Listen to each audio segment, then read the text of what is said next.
अस्सलाम वालेकुम दोस्तों, कैसे हो? मेरा नाम अतर है। आपको मेरे चैनल अतर कारपेंट्री में खुश आमदीद।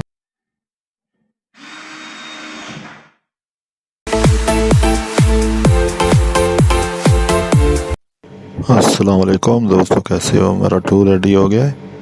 ये देखो पूरा सामान रेडी है। ये देखो पूरा सामान रेडी किया है। अभी कपबोर्ड फिट करने के लिए जाएंगे।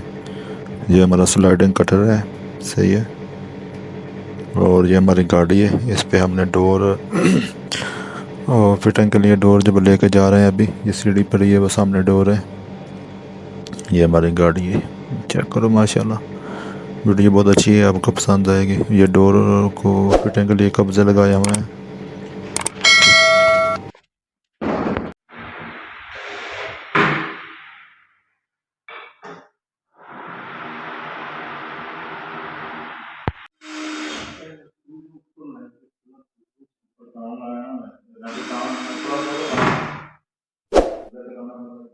Door fitting.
Thanks for watching my work video.